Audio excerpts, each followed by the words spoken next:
بن عبد الله صلوات الله وسلامه عليه وبعد. رب اشرح لي صدري ويسر لي أمري واحلل عقدة من لساني يفقهوا قولي، ثم أما بعد. السلام عليكم ورحمة الله وبركاته. Nous remercions Tabaraka wa Ta'ala de nous avoir réunis une nouvelle fois aujourd'hui dans cette noble mosquée Masjidul Rahman. Ici pour la continuité de notre cours du livre de Bouloughoul Maram min Adillat al-Ahkam de l'imam Ibn Hajar al-Asqalani rahimahullah ta'ala. Pour ce faire, nous demandons à Allah Azza wa Jalla de nous assister afin de parfaire cette étude, de purifier nos intentions et d'agréer nos actions. Et tout un chacun de nous qui est dans des difficultés, nous demandons à Allah Azza wa Jalla par cette occasion de résoudre les problèmes de tout un chacun et de payer la dette de tout un chacun, de combler nos manquements, de réaliser notre souhait à tous et de soulager nos peines. Pour cet effet, si nous nous rappelons très bien, surtout dans mon livre ici, nous sommes au hadith, nous avons fini déjà le hadith numéro 329 dans mon livre. Nous sommes dans le livre de la prière, et plus précisément au chapitre de la prière en Jama'a. Et aujourd'hui, avec l'aide et le soutien d'Allah subhanahu wa ta'ala, nous allons continuer avec le hadith numéro 330. Et comme de tradition, comme nous étudions en groupe, il y a un frère qui va lire le texte, plus précisément Cheikh Abu Daoud, qui va nous lire le texte, et entre-temps, je traduis et j'explique à la fois. Pour cet effet, nous demandons à Allah Azza wa Jalla son assistance. Ouais, bismillah. وعن أبي هريرة رضي الله تعالى عنه قال On rapporte de Abu Huraira, un des sahaba du saint prophète sallallahu alayhi wa sallam, qui a dit qu'Allah Azza wa Jalla soit satisfait de lui. قال رسول الله صلى الله عليه وسلم Que le saint prophète sallallahu alayhi wa sallam a dit, puisqu'il est la source du savoir. Voilà, la source du savoir. La souche elle-même, c'est Allah Azza wa Jalla. Voilà, la souche de provenance du savoir, c'est qui? Allah Azza wa Jalla. Et le prophète est la source dont on puise ce savoir-là.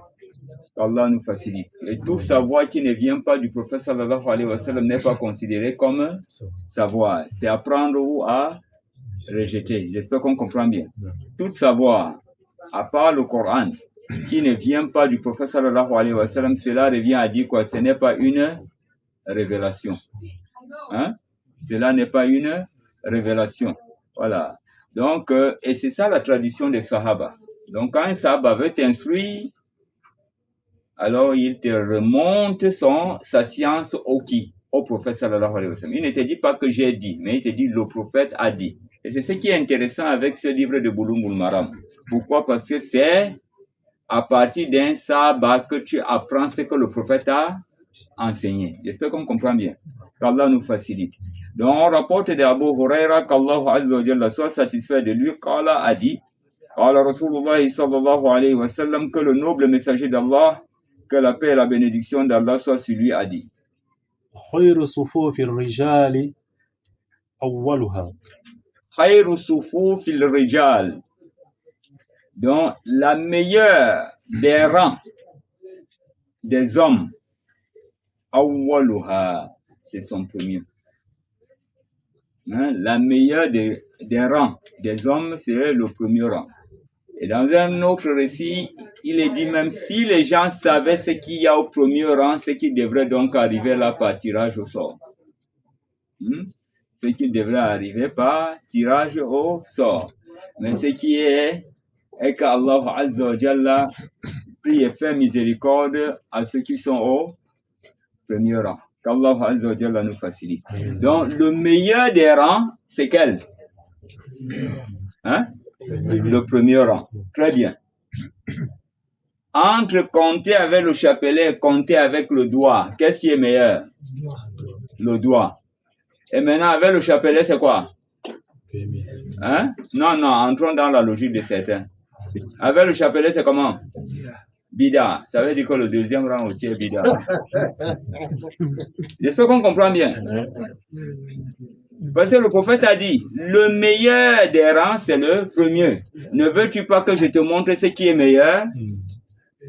La différence, donc, c'est quoi? Ça veut dire donc quoi? La meilleure manière de faire de zikr en comptant, c'est avec quoi? Le doigt. Quant à l'autre avec le chapelet, c'est permis. Si ce n'est pas permis, alors c'est que le deuxième rang aussi n'est pas permis. J'espère qu'on comprend bien. C'est la jurisprudence, non? Ou bien ce n'est pas la jurisprudence que vous étudiez? Bon, attends, le prophète a dit la meilleure manière de faire le tasbih, c'est de faire avec le doigt, sans toutefois condamner l'autre. Et le prophète nous informe ici, il dit quoi? Khayru sufufi rijal, la meilleure, non, ou bien la meilleure, non, le meilleur rang des hommes, awwaluha, c'est son premier. Ça veut dire encore quoi? Le deuxième rang est permis. Le troisième rang est permis. Le quatrième rang est permis. Le dernier rang est permis. Alors, si c'est permis, ça veut dire aussi compter avec le chapelet, c'est permis. Et c'est dans cette logique est allé les sahaba, les nobles compagnons du Saint-Prophète sallallahu alayhi wa sallam. J'espère qu'on comprend bien. Voilà, il y a certains sahaba qui ont fait usage, et parmi lesquels nous avons Abu Huraira radiyallahu ta'ala anhu, comme cela a été rapporté dans Nailul Awtar, et confirmé également par Ibn Taymiyyah, et qui encore et confirmé par Al-Uthaymin, puisqu'on les a interrogés, est-ce que l'usage du chapelet est une bid'a? Ils ont dit non. Pourquoi? Parce qu'on la trouve une origine dans la sunna. On en trouve une origine dans la sunna. Pourquoi? Parce que les sahaba ont compté certains sahaba ont compté le chapelet. Qu'Allah nous facilite et qu'il nous fasse comprendre notre religion. Donc ici, le hadith nous fait comprendre que le meilleur des rangs, c'est le premier rang pour les hommes. Oui, allons-y. وشرها آخرها. وشرها آخرها. Hein? وشرها آخرها. Et le pire. Le char ici veut dire le détestable. Voilà. وشرها آخرها. C'est ça? Et le pire des rangs est quoi? Son dernier. Le pire, c'est le dernier rang. Hein? Mais sans toutefois être un péché. Donc, on le met dans quel cadre? Puisque le prophète a dit quoi? Washarruha. C'est ça, non? Et le pire des rangs, c'est lequel? C'est le dernier rang. C'est ce que le prophète a dit, non? Wa sharruha akhiruha. Et le pire de cela est le dernier. Maintenant, si c'est le pire dans le contexte de mal, c'est un péché. Ça veut dire que celui qui a prié au dernier rang, il n'a pas la prière. Hein? Vous avez dit? Il a la prière. Il a la prière, mais il n'a pas occupé le rang qui était préférable. Hein? Et là où il se trouve, il n'a pas commis également quoi? Un péché. Hein? Il n'a pas commis un péché. Donc, dans ce contexte, ça entre dans quel cadre? Le dernier entre dans quel cadre? Le détestable. Détestable veut dire quoi? Le makruh. Makruh veut dire quoi? Si tu as fait, tu n'as pas commis un péché. Mais de préférence, c'était de ne pas le faire. de ne pas occuper le dernier rang, de faire les efforts pour avoir le premier rang, soit le deuxième rang, soit le troisième rang, mais pas quand même le dernier rang. Mais si tu as eu à prier au dernier rang, ce n'est pas un mal quand même. Hein, tu n'as pas commis le péché, mais tu as délaissé ce qui est préférable. Donc ça veut dire donc quoi? Le premier rang, il est préférable, meilleur. Le premier rang est préférable, meilleur. C'est obligatoire? Non. C'est préférable. Le deuxième, troisième, quatrième rang, ça entre dans le permis. Est-ce qu'on comprend bien? Le dernier rang entre dans quel contexte? Le détestable. Tu qui est derrière le problème. Préférable, c'est ça? Le premier rang. Deuxième rang, troisième rang, quatrième rang, permis, permis, permis. Dernier rang, détestable. Mais le rang de l'imam, c'est entré dans quel contexte? Hein? Non, la position de l'imam, le rang qu'occupe l'imam, c'est entré dans quel contexte? C'est dans le préférable, le permis, le détestable ou l'obligatoire? Hein? Hein? Obligatoire. Obligatoire, préférable, permis et détestable. Ce qui est derrière le problème. L'imam prie au premier rang. Dans le premier, non, il est devant, non? C'est toi, on prend bien. Voilà, c'est obligatoire pour l'imam de se mettre au premier rang. Sauf si il n'y a pas de place. On peut venir serrer maintenant avec l'imam. J'espère qu'on comprend bien. Sauf s'il n'y a pas de place. Voilà, ouais, allons-y. وخير صفوف النساء وخير صفوف النساء. Et le meilleur rang pour les femmes, c'est lequel? Hein? Ouais, on continue. آخرها. Akhiruha, c'est le dernier rang. Le dernier ne veut pas dire qu'elle va au dernier jusqu'au mur. Hein? Donc, au dernier rang des hommes, c'est là où elle débute son rang. Est-ce qu'on comprend bien? Voilà. Hein? C'est au dernier rang des hommes qu'elle débute son rang. Voilà. Donc, elle reste derrière. Pas qu'elle passe se coller au mur parce qu'on a dit le dernier rang. Non, c'est le dernier rang des hommes et non pas son dernier rang. Parce qu'elle n'a même pas commencé le rang pour avoir le dernier rang. Elle a commencé le rang pour connaître son dernier rang. Est-ce qu'on comprend bien? Voilà. Oui. وشرها أولها. وَشَرُّهَا أَوَّلُهَا. Et le pire des rangs de la femme, c'est son premier. À partir d'ici, tu comprends donc que la femme ne peut pas diriger la prière des hommes.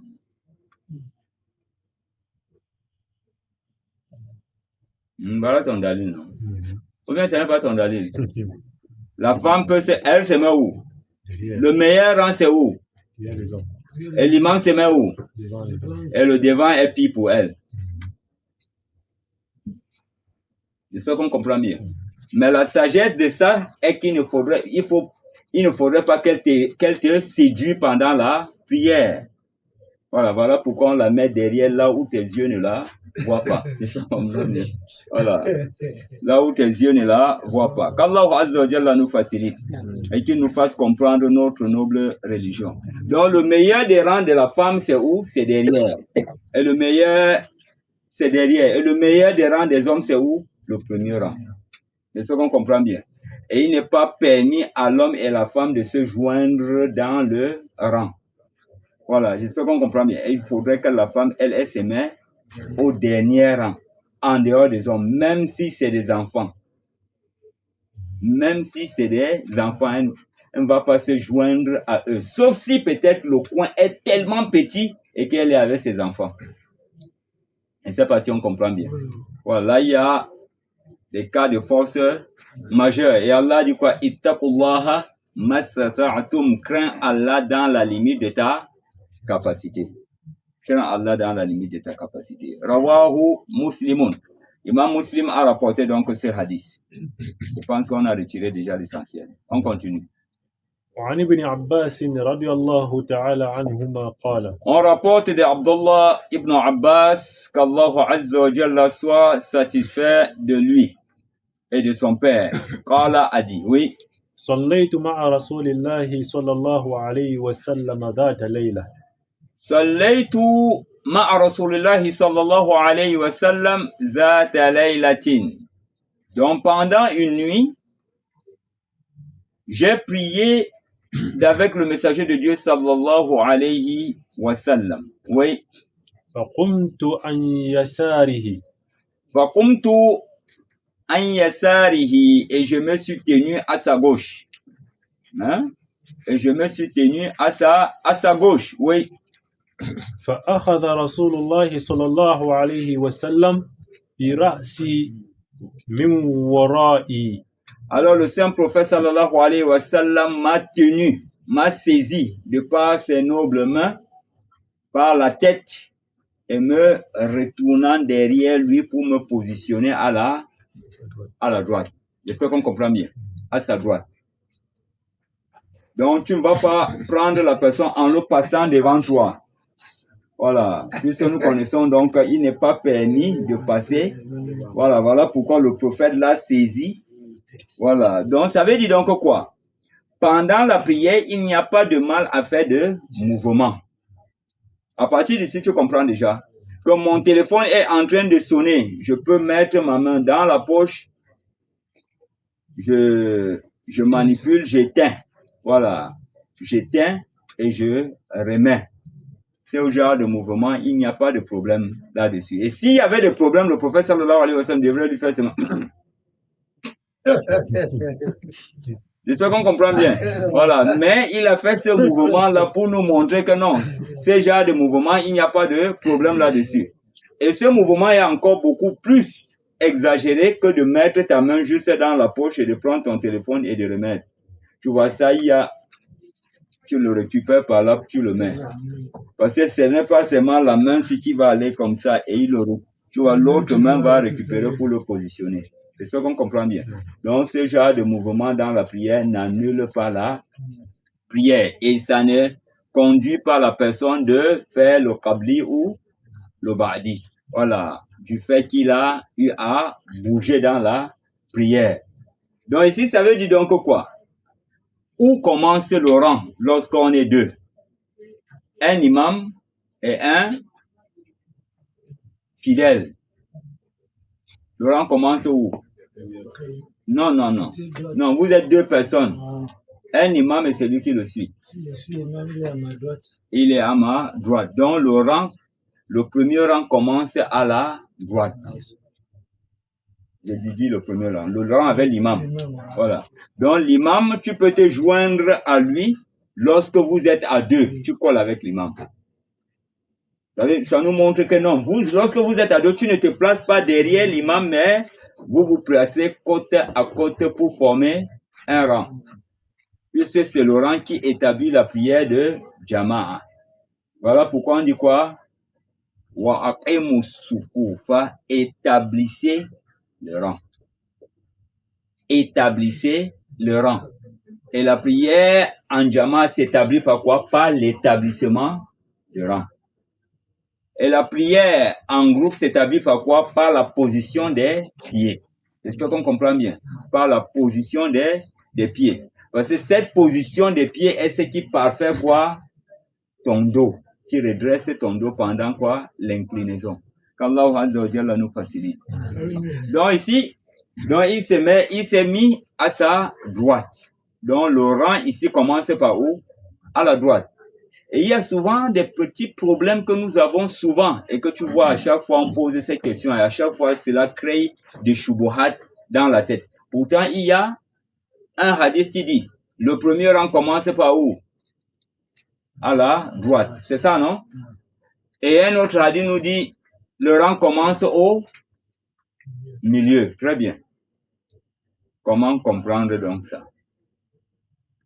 Le rang commence à la droite. C'est ça? Et le rang commence au milieu. Ça veut dire, lorsque tu es dans la prière, lorsque tu es en prière et que quelqu'un vient se joindre à toi, alors il occupe quoi? Ta droite. Et même s'il est à la gauche, alors tu peux lui faire un geste. Si c'est une grande personne, tu lui changes de position, il va comprendre directement. Voilà. Mais si c'est un enfant, tu fais le mouvement que le prophète a fait. Voilà, avec Ibn Abbas, parce que Ibn Abbas était encore gamin en ce moment-là. Tu fais ce mouvement-là. Maintenant, lorsque vous êtes à trois, ça veut dire quoi? Un imam et deux autres qui l'accompagnent. Maintenant, les deux autres se mettent au milieu de l'imam. Ils laissent l'imam au milieu et eux, ils sont derrière lui. Est-ce qu'ils vont aller là-bas à la droite? Hein? Ils vont aller à la droite commencer le rang? Non, non, non. Ils se mettent au milieu. Hein? En laissant l'imam au milieu d'eux. J'espère qu'on comprend bien. Les voilà ici et l'imam, lui, il est là. J'espère qu'on comprend bien. Ils ne vont pas aller là-bas et l'imam est ici. Même nous-mêmes, logiquement, ça ne donne pas. J'espère qu'on comprend bien. Bon, maintenant, lorsque les rangs vont commencer à se remplir, il est bien et préférable de commencer donc à remplir ça par la droite. J'espère qu'on comprend bien. Il est bon de commencer à remplir par la droite et finir par la gauche. Et si entre-temps quelqu'un a commencé par la gauche, il y a un problème? Il n'y a pas de problème. Mais il a délaissé ce qui est préférable. J'espère qu'on comprend bien. S'il commençait quand même par la droite, il a respecté une sunna du prophète sallallahu alayhi wa sallam. Chaque fois que tu respectes une sunna, tu as droit à combien de récompenses? 10 récompenses. J'espère qu'on comprend bien. 10 récompenses. Mais tu as délaissé quand même. Mais entre-temps, il n'y a pas de problème. Maintenant, rattrape-toi à perfectionner ton rang. Dès que tu perfectionnes, tu ajoutes 10. Et l'autre qui était à la droite n'a pas perfectionné, il n'a plus rien. Là, tu l'as récupéré. Tu peux même doubler. J'espère qu'on comprend bien. Voilà. Là, toi, tu serais même en train de doubler. Allah wa Jalla là nous facilite.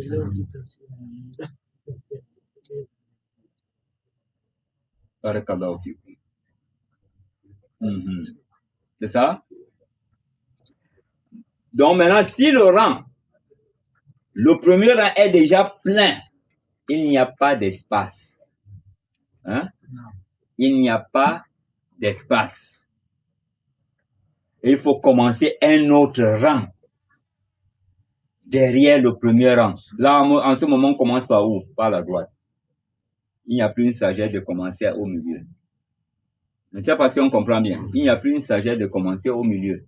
Tu commences au milieu parce que ça peut... Une situation peut arriver à l'imam, hein? Ou bien, une situation peut arriver à l'imam. Maintenant, toi, tu le remplaces directement. Tu n'as plus besoin de trop marcher, tu le remplaces directement. J'espère qu'on comprend bien. Voilà pourquoi on met l'imam au milieu. En commençant le rang. Avec deux personnes derrière l'imam. L'imam se place au milieu de nous. Et entre-temps, quand on commence par la droite et finit par la gauche. J'espère qu'on comprend bien. Et finit par la gauche. Et si le premier rang est rempli, on commence maintenant par quoi? Par la droite. C'est ça, non? En montant maintenant. Lui aussi, il est rempli. On commence toujours par la droite en montant. Par la droite en montant jusqu'à. Donc, ça veut dire donc quoi? Le milieu commence à quel moment? Avec deux personnes avec l'imam. J'espère qu'on comprend. Ils mettent l'imam donc au milieu. Devant, au milieu d'eux. Parce que quand on dit au milieu, il peut dire que non, donc on met l'imam au milieu. Non. Devant. Voilà les deux et l'imam est ici. Tu vois, il est là. Au milieu. Voilà. Il est là au milieu. Maintenant, quand l'autre vient, il commence donc par la droite. Quand le premier rang est rempli, maintenant on commence par la droite, en montant. Dès que ça s'est rempli aussi par la droite, en montant. Ainsi de suite, selon l'ordre des choses. Bon, ici nous revenons un peu en arrière encore. Le premier rang, c'est lequel? Le meilleur des rangs, c'est lequel? Le premier. Très bien. Et le pire des rangs, c'est lequel? Maintenant, quelqu'un est arrivé seul, en retard. Et il a trouvé le premier rang est plein. Et il s'est trouvé seul derrière. Il va tirer quelqu'un pour le joindre ou bien il va continuer sa prière. Hein? Il continue sa prière. Pourquoi? Parce que c'est plein devant, mais il faut un dalil. Ouais, il va le perturber dans la prière, c'est bon. Parce que quoi? Dieu ne charge pas un fardeau supérieur à la capacité de son serviteur. Hein? Et crains-le dans la limite de ta capacité. Et ta capacité, c'est ça que tu as eu. Parce que le prophète a dit, s'il doit avoir un rang incomplet, ça doit être quel rang? Le dernier rang. Voilà, il faut voir le hadith dans Riyad al-Salihin. Voilà, le dernier. Incomplet veut dire quoi? Même s'il doit avoir une personne derrière le rang, après que le rang est plein, c'est lequel? Le dernier rang. Bon, maintenant, si la personne tire quelqu'un derrière, il a 3 péchés. Il a été injuste vis-à-vis de son frère. Il lui a retiré le meilleur rang pour l'amener au pire. Hein? Attends. Je ne sais pas si on voit bien. Voilà le premier. D'abord, il a été injuste vis-à-vis de son frère. Il lui est retiré du premier rang pour l'amener où? Au pire. Donc, il lui a retiré de la meilleure position pour l'amener à la pire des positions. Ça, c'est 2. De 3, il a coupé le lien des gens avec Allah Azza wa Jalla. Allah Azza wa Jalla dit quoi? Le prophète sallallahu alayhi wa sallam dit quoi? Waman wasala safa wasalahullah. C'est lui qui lie le rang. Il serait lié avec qui? Allah. Waman qata'a safa. Et c'est lui qui rompt le rang. Il va rompre avec qui? Bon, maintenant, en tirant ces derniers, tu lui as poussé à rompre avec qui? Et tu as mis un désordre là-bas parce que le vide va rester. Obligatoirement, non? Le vide va rester. Hein? Voilà, j'espère qu'on comprend bien. Après avoir occupé donc laissé le vide, maintenant, tu l'as distrait. Et tu as distrait ceux qui sont sur le rang là. Parce qu'ils vont chercher maintenant à vouloir remplir. Tu vois, tu les as distraits et ils vont perdre la concentration durant ces moments-là. Là, maintenant, on dit, c'est même 4. Donc, ceux qui disent que non, il faudrait qu'on enlève, dès que tu arrives, tu touches la personne, il sort du premier rang, ne faites pas ça. Ce n'est pas la sunna. Hein? Hein? C'est la pensée des gens. C'est la pensée des gens. C'est l'analogie des gens. Ça n'a rien à voir avec la sunna. Le prophète a dit, voilà, je ne sais pas si quelqu'un a du salut ici. Le prophète a dit, s'il doit avoir un rang incomplet, ça doit être le dernier rang. Quand on dit incomplet, Mohamed, ça veut dire quoi? Hein? Même si c'est une personne qui doit rester et prier en suivant l'imam, ça doit être quoi? Le dernier rang. Juste parce qu'il est venu, il n'a pas eu l'espace. Et on ne te demande pas de créer l'espace, mais le prophète a dit quoi? Wasoddu halal. Ou bien, wasoddul halal. Et des bouchées des espaces vides. Et toi, tu as créé l'espace. Tu t'es opposé au prophète ou pas? Wasoddul halal. Et de boucher l'espace vide. Qu'Allah Azza wa Jalla nous facilite. Donc nous devions éviter ce genre de comportement pendant la prière. Ça n'a rien à voir avec la science. Bon bref, celui qui a un dalil sur ça venant du prophète qui l'amène. Où le prophète a dit de retirer quelqu'un au rang pour avoir 2 personnes derrière. Parce que tu es seul. Non, laisse-le à sa place. Laisse-le à sa place. De peur de tomber dans l'injustice.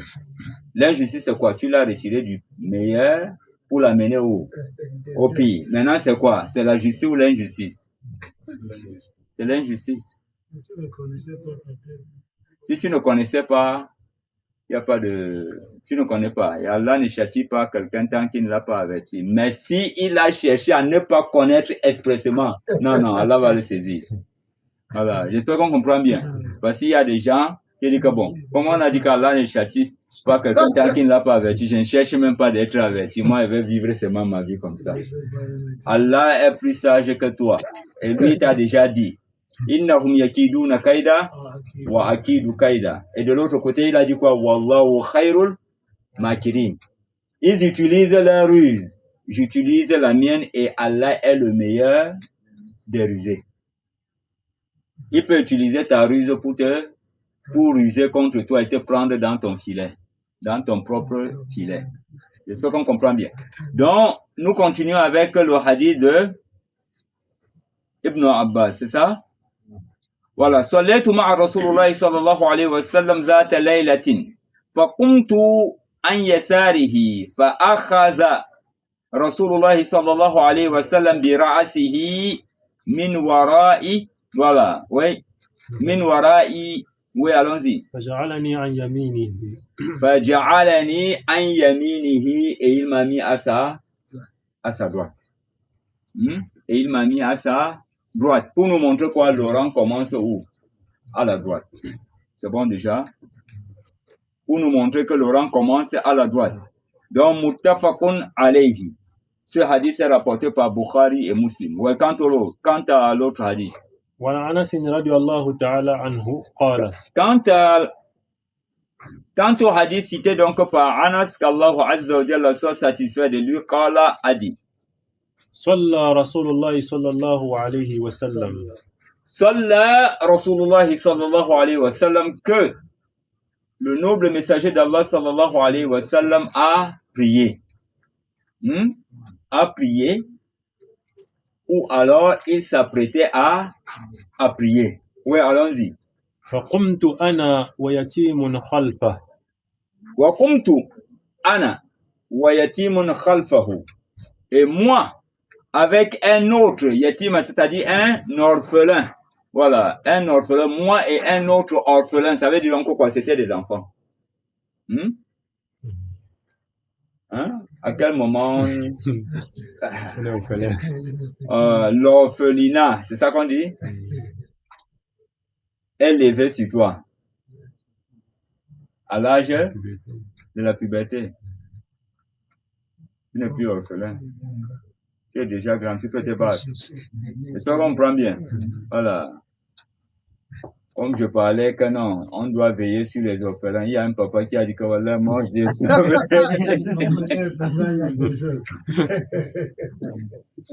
Il dit que moi, je suis orphelin. Il dit que orphelin, comment quel âge? Et il avait plus de 60.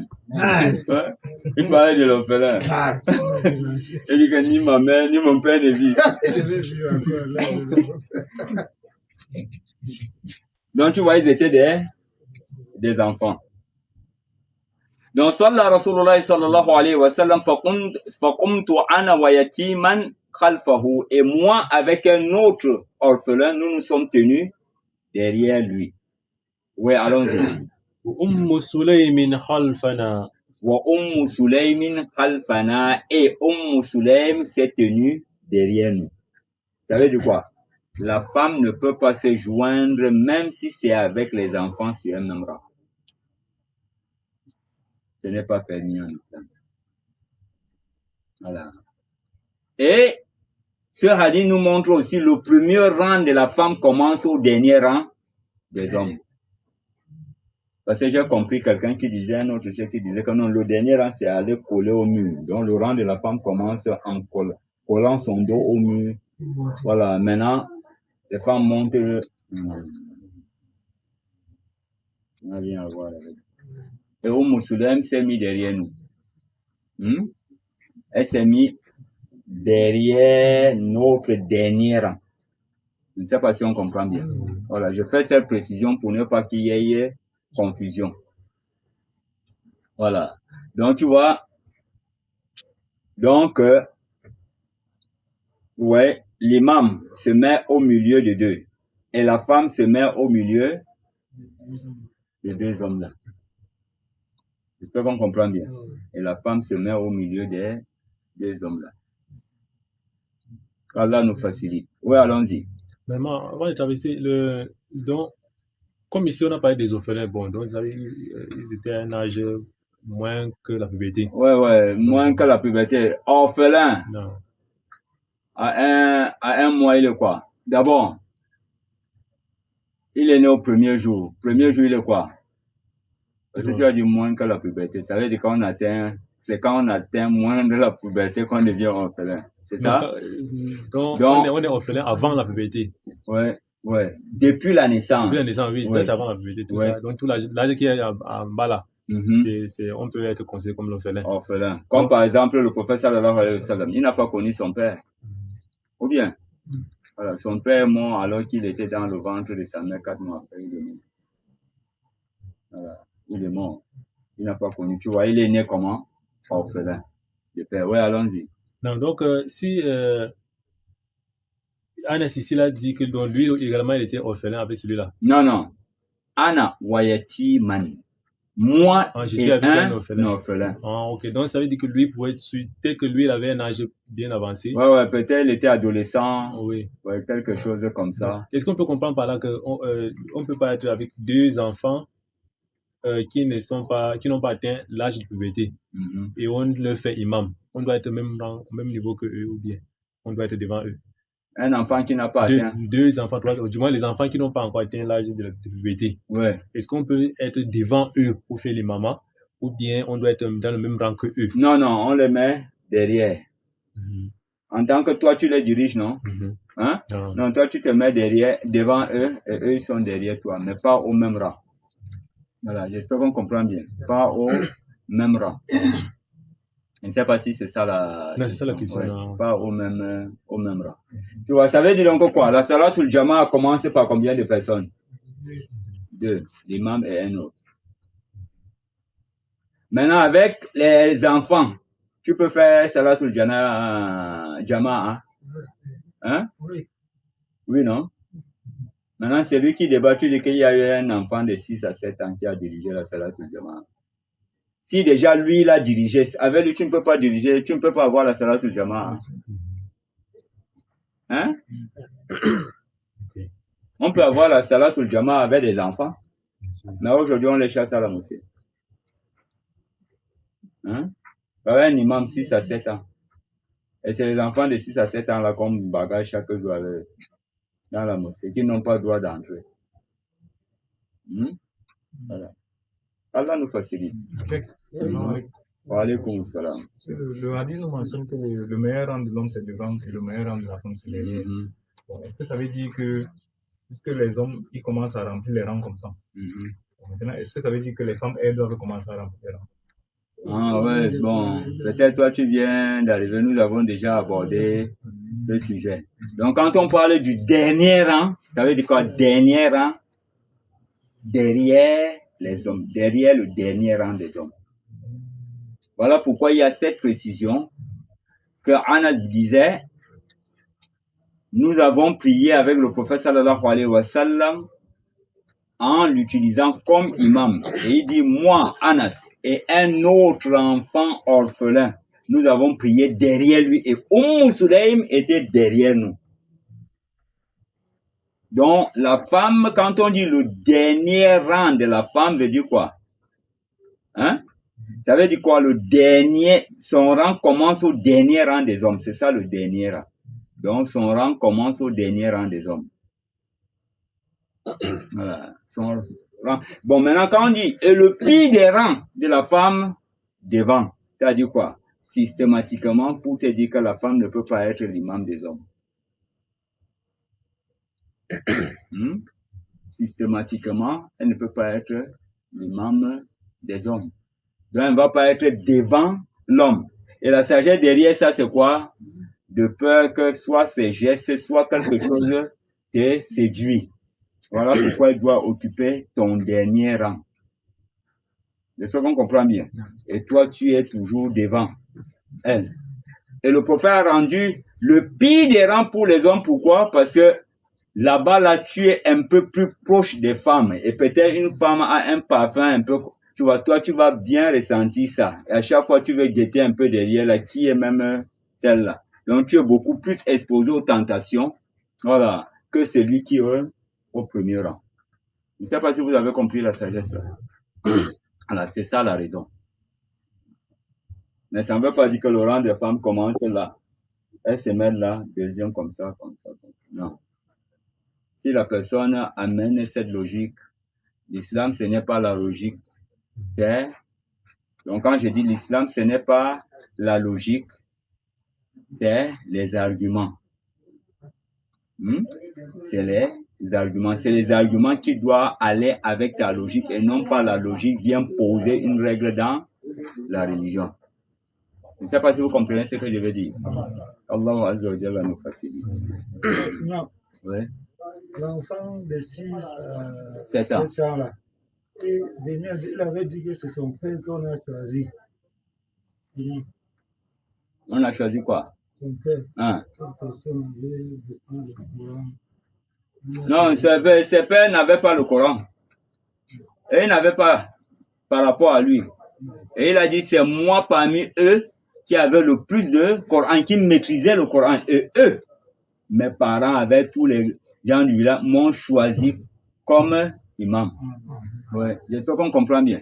Donc tu vois la règle que le prophète sallallahu alayhi wa sallam a dit, le musabaka dans les normes doit se passer à quel moment? Très bien pour mettre l'imam. C'est là où il y a musabaka. Fa'inkanu sawa. S'ils sont pareils, on fait maintenant le musabaka du fiqh. Hein? Maintenant on vient sur les kabli, badi, on prend les situations trop compliquées, là on expose. Ouais, l'imam, tout ce que l'imam a besoin, on met ça. Maintenant c'est le fiqh qui doit agir. On met maintenant le musabaka du fiqh. Il y a le musabaka du fiqh. Donc tu vois, la sunna a pris la droite, les gens de la musabaka ont pris la gauche. Ouais. Quand il dit que non, le musabaka c'est pour l'élection des imams, on dit ah non, c'est bon. Ça c'est bon. C'est même là, sunna du saint prophète sallallahu alayhi wa sallam. Mais comment? Le jeu là est serré, hein? Imam Ouanebe, Imam Ouane, Goni Ouanebe, Goni Ouanebe. Tous sont dédés, cal. J'espère qu'on comprend bien. Non. L'affaire là passe encore quand? Ça va encore passer le 20 machin. Pardon, même si j'oublie, rappelle-moi. Là, maintenant, ils sont dans le niveau du fiqh. Je vais venir comprendre le choc. J'espère qu'on comprend bien. Parce que là-bas, c'est la science qui va sortir. C'est la science qui va sortir. Et il faut aussi être un savant calé pour pouvoir les exposer dans ce genre de situations. Ne pas prendre les petites questions, tu les poses. Hein? Que tu sais qu'ils peuvent s'en sortir. Voilà. Donc, tu prends les questions trop compliquées, surtout même dans Kabli et Badi, là. Voilà. Tu les mets là. Tu les confrontes. Donc, tout ce qui concerne la prière, ce n'est pas tous les problèmes du fiqh que tu vas les exposer. Dès que tu vois que non, dans le Kabli et Badi, ils sont forts, tu prends maintenant dans le problème du mariage, parce que c'est l'imam qui vient attacher le mariage. C'est ça, non? Et quand il y a un problème dans le foyer, c'est toujours lui. Donc, tout ce qui concerne le mariage, là. Voilà. Le procès là, les gens vont fuir. Ouais, les gens vont fuir. Hein? Quelqu'un va dire que non, il désigne Niatio, je lui ai laissé ça. Je l'abandonne. Ce n'est pas moi. Pas forcer ça. Voilà. Ouais. Le fait que dans les mosquées, on ne sait pas dans les voiles, on ne les parle. Ouais, ça c'est une bid'a dans la mosquée. La séparation fait un mur entre les hommes et les femmes, c'est une bid'a dans la mosquée. Parce que nous, on voit comme si c'est la religion et comme je parle comme ça, quelqu'un va dire mais comment? Mais il y a des tentations. Aïcha a dit, après la mort du prophète, hein, si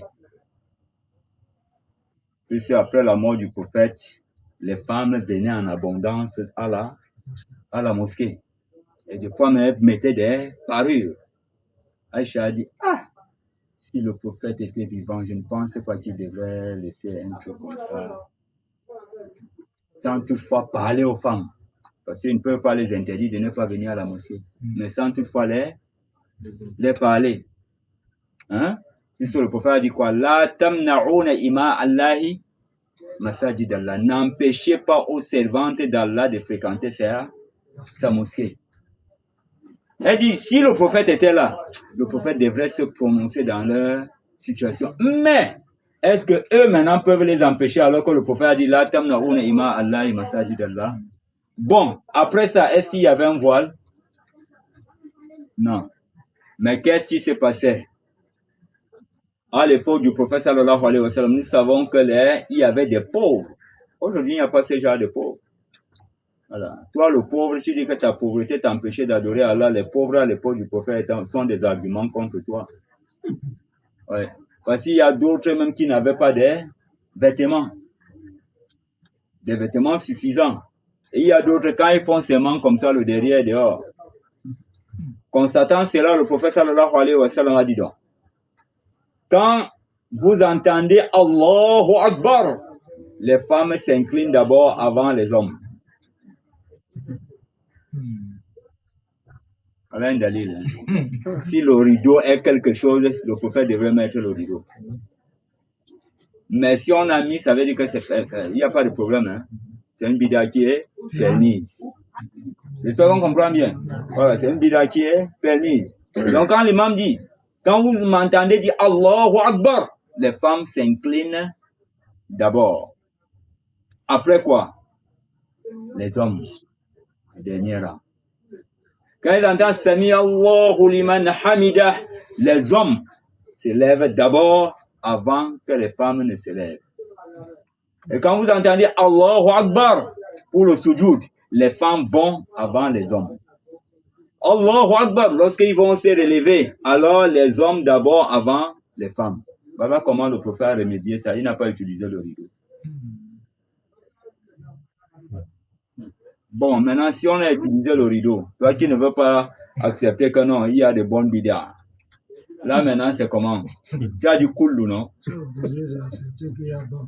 Tu es obligé d'accepter qu'il y a bon. Dans le cas contraire, donne-nous un argument là où le prophète a divisé la mosquée avec le rideau. Allah Azza wa Jalla nous facilite. C'est une bonne question. Donc, il n'y avait pas. À vrai dire, il n'y avait pas. Voilà. Ça n'existait pas à l'époque du prophète. C'est nous-mêmes qui avons amené ça. Et nous avons dit la bida, c'est ce qu'on a ajouté dans ce que le prophète n'a jamais fait. Le prophète n'a jamais fait ça. C'est ça la définition de la bida qu'on donne. Le prophète n'a jamais fait. Et tout ce que le prophète n'a jamais fait, tu fais, c'est une bida. Même la petite salle là. Dans la mosquée, il y a un petit... Voilà. Ça aussi, c'est une bida. Mais c'est une bida permise. Est-ce qu'on comprend bien? Ouais, chez le prophète, il n'y avait pas ça. Il n'y avait pas ça. Qu'Allah nous facilite. Ouais, bismillah. Bukhari et Muslim ont rapporté donc ce hadith. Ouais. Et la version que nous venons de réciter, de réciter maintenant, de Anas bin Malik qui dit Salla Rasulullah sallallahu alayhi wa sallam wa kumtu ana wa yatimun khalfahu wa ummu Sulaymin khalfana. Ça, c'est la version de qui? De Bukhari. C'est bon déjà? On peut passer. Oui, allons-y. On rapporte d'Abu Bakr. أنه انتهى إلى النبي صلى الله عليه وسلم وهو راكع. Alors on rapporte d'Abu Bakr as-Siddiq radiyallahu ta'ala anhu. C'est ça? Ouais, radiyallahu ta'ala anhu. Intaha ila an-nabi sallallahu alayhi wa sallam wa huwa raki'un. Donc je suis arrivé au moment net que le prophète sallallahu alayhi wa sallam avait achevé sa lecture. Et il est allé en inclinaison. Je suis arrivé donc net au moment où le prophète a été en inclinaison. Il a achevé quoi? Sa lecture. J'espère qu'on comprend bien. Voilà, donc je l'ai trouvé, c'est-à-dire incliné. Ouais, qu'est-ce qui va se passer? Alors qu'il était incliné. Donc je suis venu le trouver alors qu'il était incliné. Oui. فركع قبل أن يصل إلى الصف. فركع قبل أن يصل إلى الصف. Alors je me suis incliné avant d'arriver au rang. Ça veut dire donc quoi? Ça veut dire, j'ai trouvé, voilà le rang qui, bon, bref, voilà le rang qui est là. Le saint prophète sallallahu alayhi wa sallam était au ruku. Et moi, net, je suis entré et j'ai trouvé sallallahu alayhi wa sallam au ruku. Et à l'endroit où je suis, dès que j'ai mis le pied là, j'ai constaté, j'ai fait seulement Allahu Akbar. Donc Abu Bakr dit, il a fait seulement Allahu Akbar. Il s'est mis au ruku. Et maintenant, il a commencé à marcher. Voilà, summa mashi ila safi. Puis, je me suis mis à marcher jusqu'à arriver au rang pour entrer donc dans le rang. Ça veut dire donc quoi? Alaykum bi sunnati.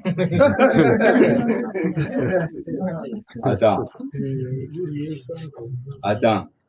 Le prophète a dit quoi? Alaykum bi sunnati wa sunnati al-khulafa'i ar-rashidin al-mahdiyyin. Cramponnez-vous à ma sunna et à la sunna de mes califes bien guidés. Parmi lesquels le premier calife c'est qui? Abu Bakr Siddiq. Le fait de avoir maintenant là, si la porte de la mosquée est en face, c'est ici. La Qibla c'est là, non? La porte de la mosquée c'est là. Donc en entrant, avant d'entrer net, je constatais que l'imam est incliné. À partir de là-bas, je peux commencer déjà. Prends mon nez à Allahu Akbar et commencer à marcher. Hein? Hein? Selon le hadith, oui. Selon le hadith, oui. D'abord, ici, nous retenons d'abord que le fait de marcher dans la prière n'annule pas la prière et il n'y a ni qabli ni ba'di. J'espère qu'on comprend bien. Parce qu'on peut marcher dans la prière. Rappelez-vous que le prophète sallallahu alayhi wa sallam était en train de prier et Aïcha voulait entrer, la porte était fermée. Le prophète sallallahu alayhi wa sallam, lui, il était en train de prier. Lorsqu'il a constaté que quelqu'un était à la porte, il a marché et il a ouvert la porte et il a marché encore, revenu à l'endroit où il était et il a continué sa prière. Ni qabli, ni badi. Et le prophète sallallahu alayhi wa sallam a prié sur le mimbar. Il priait à chaque fois quand il veut se prosterner, il marchait et descendait du mimbar, il reposait, il revenait donc prendre position dans... Hein? Il descendait du mimbar pour prendre maintenant position au sol, à la position de l'imam pour faire maintenant le soujoud. Dès qu'il finit le soujoud, les deux soujoud, il se relevait et il remontait sur le mimbar. Vous voyez, il y a les marches. Mais il y a ni qabli, ni badi. Bon, nous revenons maintenant ici. Abu Bakr Siddiq a marché. Bon, en tout cas, on finit d'abord. On finit le hadith parce qu'il y a une surprise qui est là. Voilà. Raka'atu qabla an yasila ila safi. Ouais, allons-y. Summa mashi ila saf. Et puis j'ai marché pour arriver au saf. Ouais. وذكر ذلك للنبي صلى الله عليه وسلم. Comme le prophète, lui, il ne savait pas ce qui s'est passé. Alors, je lui ai fait mention de cela. Et alors, voilà comment j'ai fait. Donc, tu vois ici, c'est quoi? Une bida instaurée par qui? Ce n'est pas le prophète qui l'a enseigné.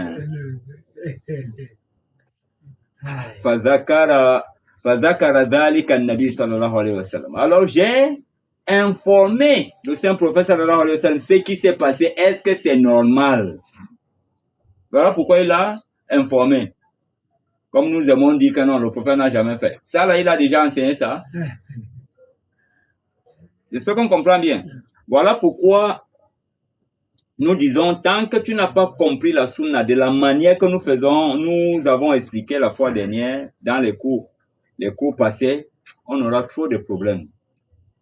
On aura trop de problèmes. Et pour expliquer certaines choses, ça va nous être difficile. Ça va nous être difficile. Qu'Allah nous facilite. Alors il a informé le saint prophète sallallahu alayhi wa sallam cet acte. Alors qu'est-ce qu'il lui dit? فقال له Alors le saint prophète sallallahu alayhi wa sallam lui dit, زادك c'est-à-dire الله lui dit à lui, oui, allons-y. زادك الله حرصا ولا تعد. Zadakallahu hirsan, qu'Allah azza wa jalla t'accorde davantage d'engouement. Fala ta'ud, ne le refais pas. Voilà le mot qui a causé le problème dans vos savants. Fala ta'ud, ne répète pas. Mais ne répète pas quoi? La prière, la raka'ala, ou de ne plus répéter que je me mets en recours dans le sujoud pour marcher. Fala ta'ud. Un jour, parce que ce qui peut départager ici, c'est un autre hadith, non? Hein? Un jour, Ibn Mas'ud et son disciple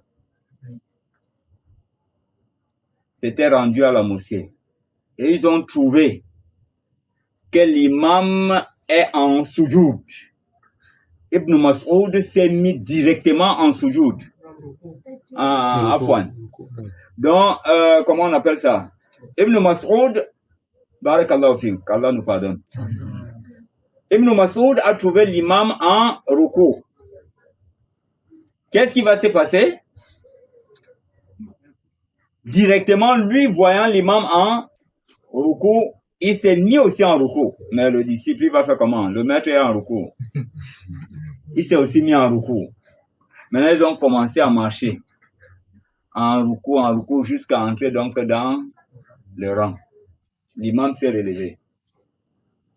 Maintenant, quelqu'un peut dire, s'il s'est relevé, non, tu t'es relevé aussi, tu avances, tu complètes le rang, c'est fini. J'espère qu'on comprend bien. Ce n'est pas forcément que tu t'es relevé. Voilà, il est dans... Non. J'espère qu'on comprend bien. Alors, lorsque l'imam a fini donc la prière, Salamu alaikum wa rahmatullah, salamu alaikum wa rahmatullah. Son disciple veut se lever pour pouvoir compléter ses rakas. Pour lui, ils ont déjà raté la raka. Ibn Mas'ud l'a saisi. Il a dit quoi? Il y a sunna. C'est la sunna. Maintenant, fala ta'ud, ça dit quoi? On ne répète pas la raka là. C'est bon. N'est-ce pas? Parce que j'ai vu la mosquée était dans le suspense. Je pense que j'avais même déjà envoyé le hadith là dans le groupe, non? Tu peux nous chercher ça? Ouais, je vois tout. Cherche-nous ça avant que le cours ne finisse pour tranquilliser le cœur. Hein? Ah, c'est déjà là. Donc, bismillah. Non, c'est ce que j'aime, le petit là, parce qu'il est rapide. Pour l'argument, il est prêt. Voilà. Ouais, allons-y. Il est confirmé par ce hasard rapporté par Atta qui dit. Donc, il est confirmé par ce hasard rapporté par Atta qui dit. Il a entendu Abdullah ibn Zubayr dit. Oui. Il était sur le mimbar. Alors, il a entendu Abdullah ibn Zubayr dire au moment où il était donc sur le mimbar en train de sermonner. Oui. Lorsque l'un d'entre vous entre à la mosquée. Voilà d'abord la première version, hein, puisque c'est une sunna des Sahaba. Qui a apporté cette sunna? Non. La sunna, hein, Abu Bakr. Donc, Ibn Zubayr dit donc en train de donner le sermon. Voilà comment on doit sermonner. Le problème de la Oumma, dis-le pendant le vendredi. Des fois, on cite des sermons qui ne sont même pas en rapport avec quoi? Avec ce qu'on dit tous les jours. On a des problèmes. La Oumma a des problèmes. Et il faut faire surgir ces problèmes-là pendant le vendredi. Oui. Ouais, il dit. Alors qu'il était sur le mimbar. Abdullah ibn Zubayr, c'est un sahaba. Oui. Alors, pendant qu'il était sur le mimbar, il a dit. Lorsque l'un d'entre vous entre à la mosquée. Il dit, lorsque l'un d'entre vous entre dans la mosquée. Et que les gens sont inclinés. Et que les gens sont en recours. Qu'ils s'inclinent. Qu'ils s'inclinent à l'endroit où il est. avant d'arriver au rang. Donc, à l'endroit où il les a vus là, il n'est pas encore arrivé au rang, alors qu'il s'incline en ce moment-là. Oui. Puis qu'il se rapproche du rang tout en étant incliné. Bon, puis, regardez bien cette précision. Hein. Tu ne vois pas comment ça va avec lenteur et en douceur et ça pénètre. Puis, il s'incline et en allant vers eux tout en étant incliné. Oui. Ah, c'est ainsi la sunna. C'est ainsi la sunna. Hadith- Hein? Ouais? Hadith authentifié passé par l'Albani. Tu as authentifié? C'est l'Albani. J'espère qu'on comprend bien. Fala ta'oud. Ça veut dire quoi? Le fait de la carte. Le fait que la raka. Bon, cherche-nous pour Abdullah ibn Mas'ud. Il y a une autre preuve qui soutient cela, Il y a une autre preuve qui soutient cela, laquelle? c'est le hadith de Zayd ibn Wahab radhiyallahu anhu, L'hadith de Zayd ibn Wahab, qu'Allah Azza wa Jalla soit satisfait de lui. qui dit Oui. Je suis sorti avec Abdullah ibn Mas'ud Je suis sorti un jour avec Abdullah ibn Mas'ud lorsqu'on était en train de prendre le cours chez lui. Oui. de chez lui vers la mosquée. Lorsque nous, Donc nous sommes quittés de chez lui pour nous rendre à la mosquée. Il était l'heure de la prière et nous étions même en retard. Oui. lorsque nous sommes arrivés à la moitié de la mosquée, Lorsque nous sommes arrivés à la moitié de la mosquée, oui, l'imam s'est incliné. on a trouvé l'imam incliné. Ils ne sont pas venus en courant pour non, non, non. Lorsque nous sommes arrivés à la moitié de la mosquée, nous avons trouvé l'imam, il est incliné. Oui.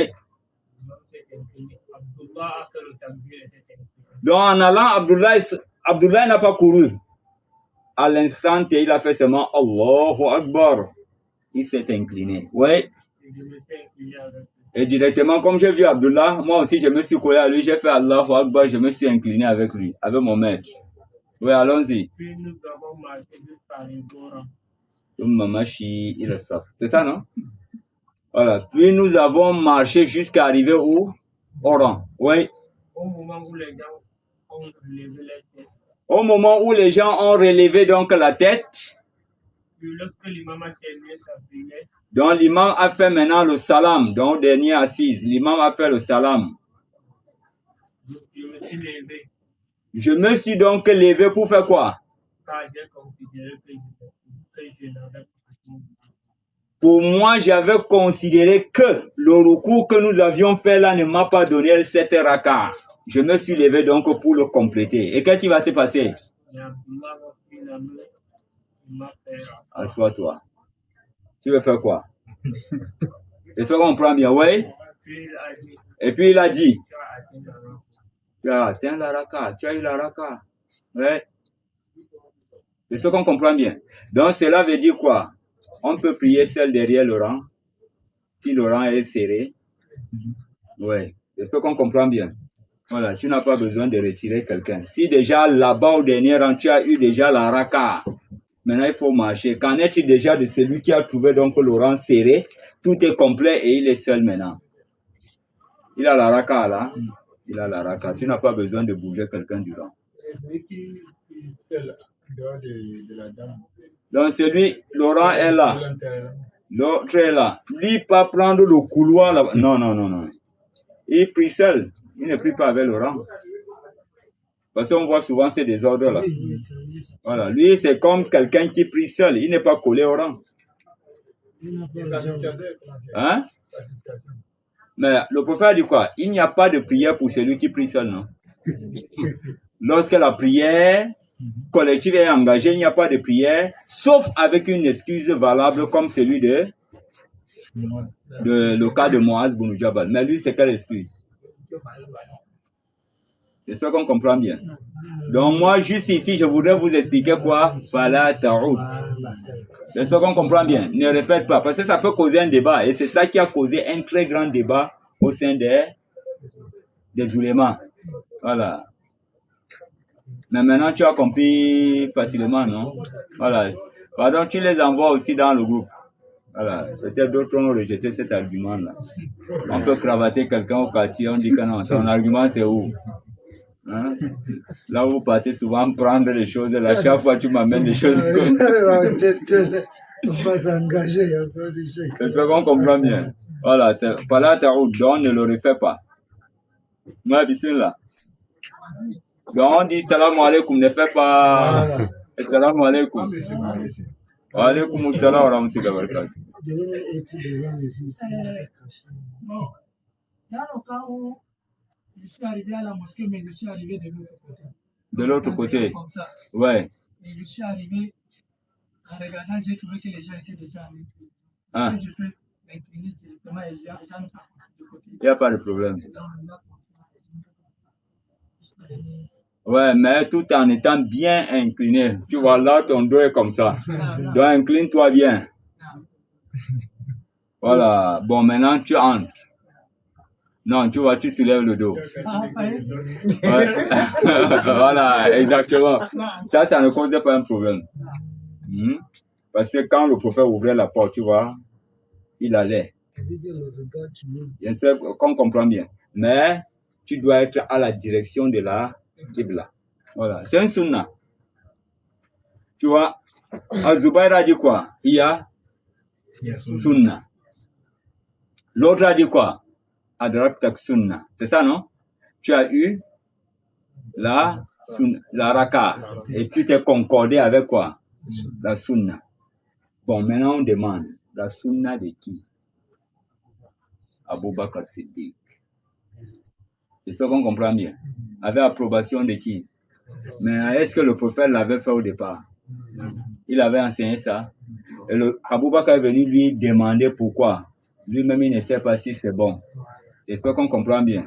Maintenant, il veut voir si c'est bon, ça reste comme c'est resté là. Et si c'est pas bon, il arrange sa prière. Je ne sais pas si on comprend bien. Allah nous facilite. Est-ce qu'on peut supposer que le jour-là, l'Aime nous Zubayr est là? Oui. Si déjà il a fait ça, ça veut dire quoi? Abdullah ibn Zubayr était pendant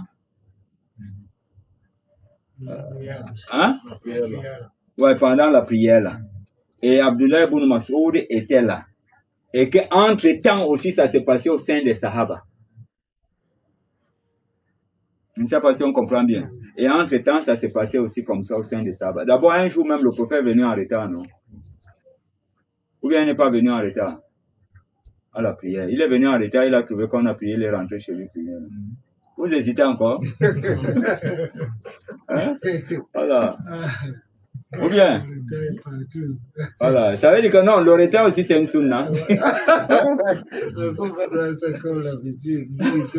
Ouais, faut pas seulement prendre ça comme une habitude. Voilà. Mais c'est une sunna. Attends, n'est-ce pas c'est vous-même qui avez dit que tout ce que le prophète fait c'est une sunna? Ouais, une autre sunna. Mais il ne faut pas seulement abuser. Voilà, il ne faut pas seulement abuser. Et le retard doit avoir, ce retard-là doit avoir une excuse valable. Il ne faut pas tourner la parole. Ça peut entrer dans le détestable. Hein? Ça peut entrer dans le détestable. Ouais, la sunna détestable, oui. Ouais, en classifiquant la sunna, tu vas dire qu'il y a une sunna qui est détestable. Le retard. Ouais. Ça entre dans la sunna détestable. Ouais. Ça entre dans la sunna détestable.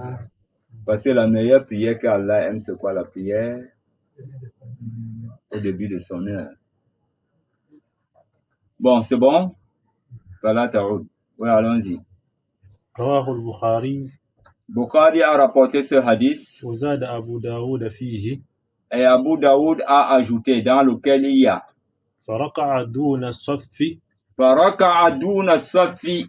Dans la version de Abu Daoud, il dit Abu Bakr s'est incliné duna safi, c'est-à-dire en dehors du rang. Il n'était pas encore dans le rang. Tu vois, dans la version de Bukhari, il n'a pas ces mentions-là. Mais dans cette version, on te précise qu'Abu Bakr n'était pas dans le rang, il était en dehors du rang. Oui, allons-y. ثم مشى إلى الصف Summa Masha, puis il a marché en venant au niveau du rang. Et il a complété le rang. J'espère qu'on comprend bien. Maintenant, le problème est que je me suis incliné. En train de marcher, je comprends Sami Allahu liman hamida. Moi aussi, je dis Rabbana wa lakal hamd en marchant poliment et puis je me colle au rang. J'espère qu'on comprend bien. J'ai la raka là. Et ça peut importe la distance. Parce Hein? il y a parfois les grandes mosquées. Ils ont peut-être deux rangs. Ouais, Donc peut-être la porte est très loin du rang. ouais, Donc l'imam peut même aller en sujoud, n'est pas encore peut-être arrivé au rang. ouais, Tu peux se jouer. ouais, hein? Tu peux se jouer. Bon, Tu te trouves. Là où tu t'es trouvé. hein? À chaque fois avec ce jeu. Attends. C'est une très bonne question, hein? L'imam est, ici à la base de l'intention. Si déjà tu as fait ça, Allahu Akbar, tu t'es incliné, à partir de ce moment-là, tu as la prière, tu as la raka là. La raka se trouve à partir de quel moment? Le ruku, non? Et le ruku, tu as eu ça où? Pendant que tu étais dans le rang ou en dehors d'Ouna Sof. D'Ouna Sof, c'est ça, non? Bon, maintenant, l'imam, donc, déjà la raka est déjà propre. Sami Allahu liman hamida, tu t'es relevé aussi, Rabbana wa lakal hamd. Tu as la raka là? Très bien, on continue. Maintenant, l'imam dit Allahu Akbar, tu peux marcher en sujoud. Tu as la raka là? Tu t'inclines. Tu te vas au sujoud. À l'endroit là, avec l'intention que ce n'est pas là où tu vas t'arrêter. Allahu Akbar, tu t'assois aussi. Tu peux marcher en étant assis, tu t'assois. Allahu Akbar, tu te procèdes. Allahu Akbar, tu te relèves. Alhamdulillah Rabbi. Dès qu'il engage toi, tu continues maintenant ta marche. Parce que le moment là, tu es en train de marcher. Tout le moment là, tu étais en train de marcher. Hein? Attends. Peut-être quelqu'un, sa tête va chauffer. Le prophète sallallahu alayhi wa sallam avait prié 2 rakas. Sachant que toi, le maman, tu n'as ni kabli ni badi sur toi. Hein. Le prophète avait prié 2 rakas. Après avoir fini les 2 rakas de Salatul Asr, il a fait salam, il est quitté, il est allé se tenir quelque part dans la cour de la mosquée. Et puis on lui a demandé, mais ya Rasulullah, tu as oublié ou bien la prière a été abrogée à 2 rakas? Il dit, je n'ai pas oublié, je n'ai pas, et la prière n'a pas été abrogée. On dit, mais ya Rasulullah, qui nous a fait 2 rakas? Il dit, 2 rakas comment? Il dit, mais c'est que dit Zul Yadayni, c'est vrai? On dit, c'est vrai ya Rasulullah. Le prophète a marché encore, il a mené, il a complété ou il a refait la prière là. Il a complété. Donc tout le mouvement là, c'était quoi? C'était dans la prière ou en dehors de la prière? Donc tout ton mouvement là aussi, c'était dans la prière. Mais la différence est que tu n'as ni kabli ni badi parce que tu es géré par l'imam. Je ne sais pas si on comprend bien. Voilà. Donc si tu me dis que non, tu n'as pas, le ruku là n'est pas la prière. Mais si déjà à partir de là, où tu as fait le ruku, on a validé, ça veut dire que tu as déjà la prière. Maintenant, l'imam dit, tu vas courir. Non. Tu t'inclines. Fiche-toi de tout ce qu'on peut dire. Tu es dans la sunna. Voilà. Attends. Le sujoud, c'est un pilier. Le ruku, pardon, c'est un pilier. Hein? Le sujoud, c'est un pilier. Si déjà tu as eu à faire un pilier en dehors du rang, c'est l'autre pilier que tu ne peux pas faire en dehors du rang.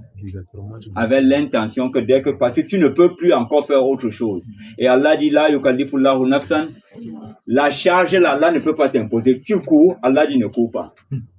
Marche, mais si je marche là, je vais trouver qu'ils se sont relevés du sujoud. Maintenant, ittaqullaha mastatatum, crains Allah dans la limite de ta capacité. La limite de ta capacité, c'est où? Là où tu te trouvais là. Que tu peux quand même suivre l'imam dans le sujoud. En obtenant quand même une de sa raka. Donc, complète cette raka avec les 2 sujoud. C'est une très bonne question, hein. Parce que quelqu'un peut arriver aussi comme ça, il est déjà perdu scientifiquement. Il ne sait plus comment faire. Mais tu vois, avec cette question, et moi, l'idée même n'était pas C'est venir à l'essuie, il n'est pas pour les questions. Voilà, tu vois. Donc, c'est un peu... Oui, il y a des grands mosquées comme ça. J'espère qu'on comprend bien. Voilà. Si déjà, on t'a permis cela dans le ruku, ça veut dire que non, avec tout ce qui accompagne. Mais il faudrait seulement avoir l'intention de vouloir atteindre le rang. Mais si ton intention c'est de pouvoir prier là où tu es, ça c'est autre chose. Innama al-amalu wa innama likulli imri'in. Donc la preuve là, La yukallifullahu nafsan illa hus'aha ittaqullaha mastata'tum. Crains Allah dans la limite de ta capacité.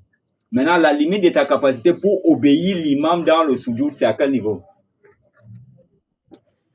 C'est à quel niveau? Hein? Là où tu soulèves la voix. Là où tu te retrouves. Crains-moi dans la limite.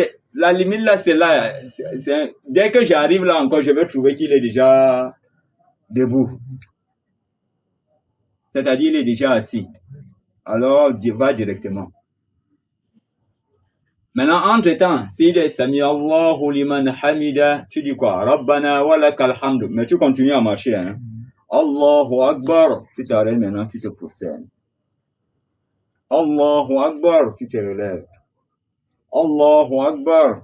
Tu te prosternes. Allahu Akbar. Tu te relèves. Tu continues encore à marcher jusqu'à venir entrer dans le rang. J'espère qu'on comprend bien. Quelqu'un va voir ça peut-être déjà, mais c'est ça les normes des choses. Voilà, on ne peut rien. Voilà. Si déjà le prophète a ouvert ça, ça veut dire que toutes les autres possibilités là l'accompagnent. Maintenant, la question c'est quoi? C'est maintenant cette question-là qu'on doit chercher maintenant, selon la jurisprudence. Comment donc gérer cette situation? Parce qu'on a dit quoi? Il est arrivé au milieu de la mosquée. Alors maintenant, notre question, c'est quoi? La condition, c'est arriver au milieu de la mosquée pour le faire. Nous disons non, c'est le ruku qui les a trouvés là-bas. Si le ruku les trouvait même à l'entrée de la mosquée, il devait le faire. Je ne sais pas si on comprend bien. Et nous devions savoir qu'eux, ils ne couraient pas avec la prière comme nous courons avec la prière. Donc leur sujoud prend la durée du temps qu'ils ont fait pour la lecture. Et lorsqu'ils se relevaient, leur station debout après l'inclinaison prenait la moitié du temps qu'ils ont fait pour la récitation. Ils ont fait ça parce qu'ils prenaient tout ça. D'abord prier même derrière le prophète, mon frère. C'est leur a dit. Non. Aïcha nous a expliqué comment était sa prière. Wallahu ta'ala alam. Oui, bismillah. Wa alaykum assalam. C'est le dernier raka du imam. Quand tu entres à la mosquée, toi c'est ton premier raka. Ouais. Le imam c'est ton dernier raka. Très bien.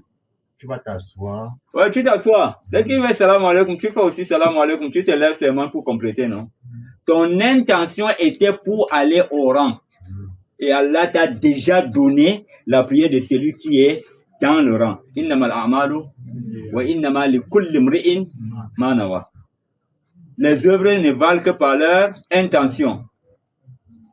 Hein? Les œuvres ne valent que par leur intention. Et chaque œuvre n'est récompensée selon quoi?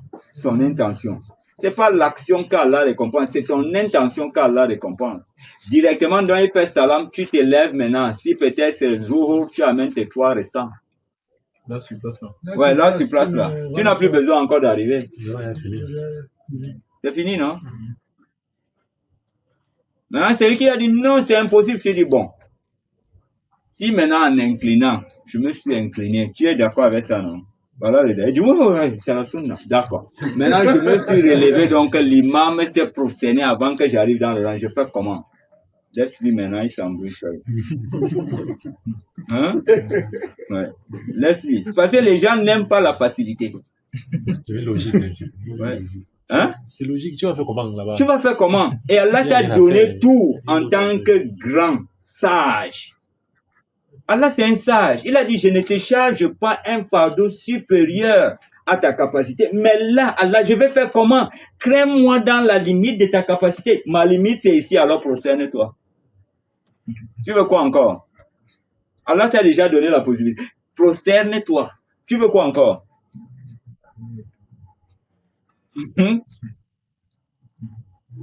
C'est ta limite.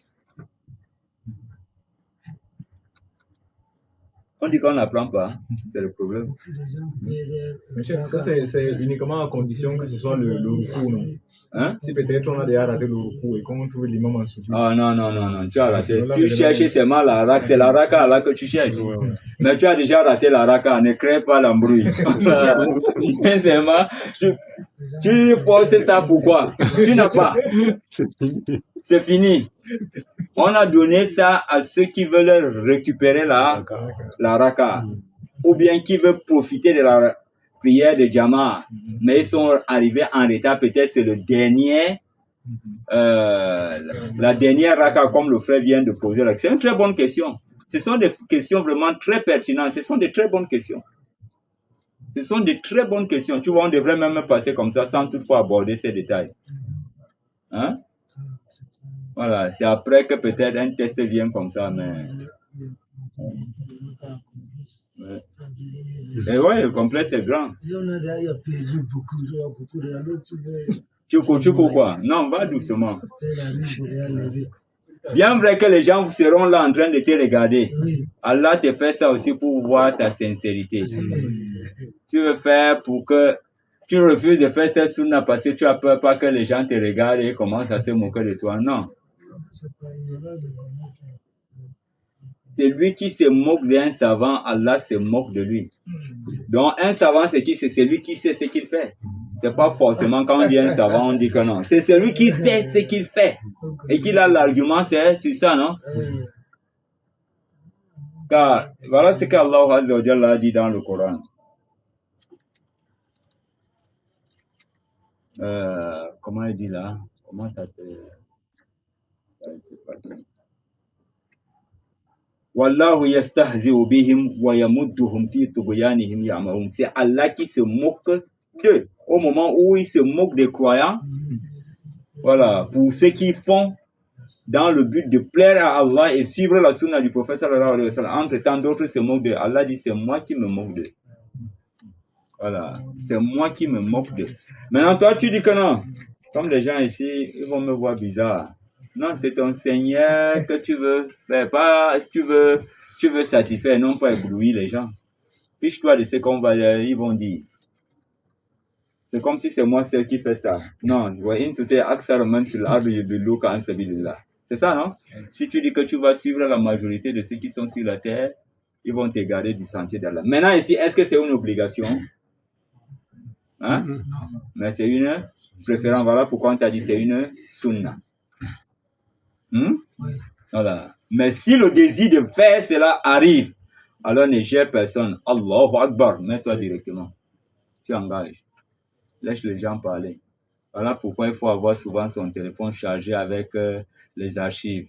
Dès que quelqu'un est, tu dis, lis. C'est bon. Comme j'ai beaucoup apprécié le Cheikh Souroudi qui dit quelqu'un est venu lui interroger au niveau de Jam ou en cas de besoin. Voilà ce qu'il lui dit. Il dit, tu me demandes pour être instruit ou bien pour débattre. Si c'est pour débattre, je ne suis pas là pour débattre. Mais si c'est pour instruire, je vais te donner un argument. J'espère que si tu vois l'argument, tu ne vas pas encore chercher de midi à 14h. Parce que la seule chose qui va nous départager, c'est l'argument. C'est ce qui s'est passé, oui ou non? Tu veux débattre ou bien tu veux être instruit? Parce que les gens aujourd'hui ne cherchent pas à être instruits, mais ils veulent débattre. Mais quand tu vois Cheikh Souroudi, toi tu vois un sage. Hein? On va passer un sage. Allah nous facilite. Ouais, bismillah. Il y a encore le temps. Ah, ça, le temps là, file aujourd'hui. Hein. Bon, on va... C'est vrai qu'il y avait une question. Ouais, bismillah, c'est la question là. Parce qu'il ne faudrait pas... C'est lui qui a une question, surtout au niveau d'une leçon, d'un hadith, alors qu'il ne laisse pas sortir... qu'on sorte de ce hadith sans toutefois enlever l'équivoque là.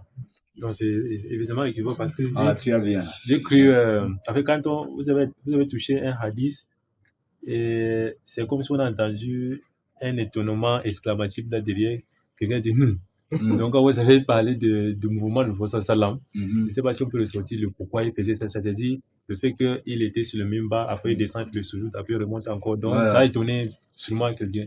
Donc, si on peut expliquer la raison, la sagesse qui était dans ça. Ouais, comme je disais, le prophète bougeait. Tu vois, il faisait le recours. Tu vois, ça veut dire qu'on peut faire le recours. À partir d'ici même, ça ressort aussi ça. Hein? Ça ressort qu'on peut faire le recours en dehors du rang et on vient faire le soujoud dans le rang. Le prophète faisait le recours sur le mimbar. C'est ça, non? Après avoir fait le recours, il veut se prosterner. Il descend maintenant du mimbar, soit en pas, en reculant en arrière et prenant maintenant sa position sur la place de l'imam et il fait maintenant le sujoud. Lorsqu'il veut maintenant recommencer un raka, il remontait encore sur le mimbar. Alors, lorsque la prière est finie, les gens ont vu cette gymnastique, un aller et retour du prophète sallallahu alayhi wa sallam entre le mimbar et le lieu de sa prière. Ne voulant pas qu'on lui pose la question, parce que les sahaba directement ils vont poser la question à Rasulullah. C'est maintenant donc on peut souvent, tu vois, s'il ne parle pas, ça serait maintenant une sunna de souvent décalé dans la prière. Donc le prophète qu'est-ce qu'il a fait? Maintenant le prophète qu'est-ce qu'il a fait? Après avoir fait le salam, il s'est orienté donc vers les fidèles. Il a dit, si vous m'aviez vu faire ainsi, agir de la sorte pendant la prière, j'ai fait ceci afin que ma communauté puisse savoir comment est-ce que j'établis la prière, puisqu'en ce moment, il y avait de nouveaux convertis. Ils ne savaient pas comment faire la prière. Et le prophète faisait ainsi juste pour les enseigner. Et après avoir donc fini la prière, il a dit, si vous m'aviez vu faire ainsi, je ne l'ai pas fait, pas pour autre chose, mais je l'ai fait juste pour que vous voyez comment est-ce que je prie. Pour cet effet, sallu kama ra'aytumuni usalli. Voilà là où vient le hadith. Priez comme vous m'aviez vu prier. C'est après, donc la partie là, on a juste coupé dans le long hadith, là, on a juste coupé. On a mis maintenant, sallu kama ra'aytumuni usalli. Mais ça avait commencé comment? Tu vois, on ne t'a pas cité la partie. C'est clair? Non, c'est bon. C'est bon? Non, c'est bon. On peut passer? Non, je suis là. Oui, bismillah.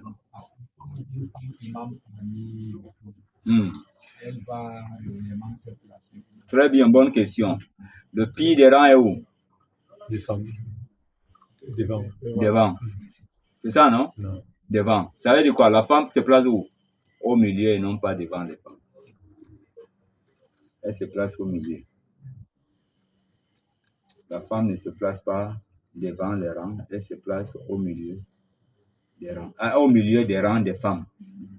J'espère qu'on comprend bien. Une personne, deux personnes, trois personnes, quatre personnes. Et parmi les quatre, là, il y a une imam. Donc là, voilà. Voilà une personne, elle écoute.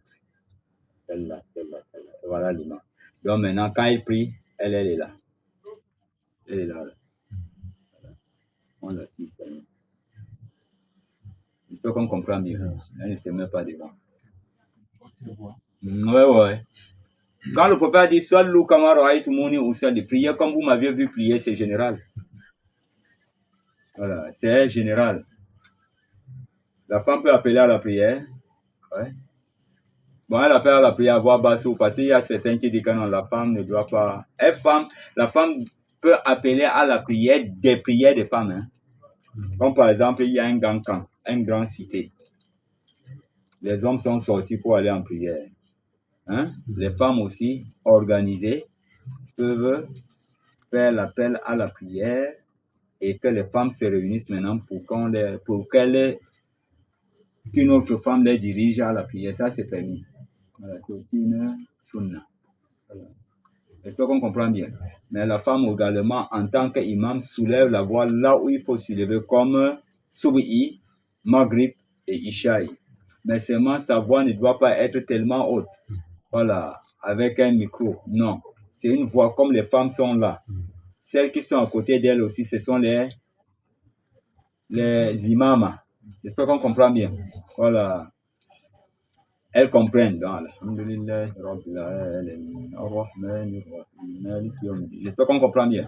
Tu vois, même si c'est comment quelqu'un comprend.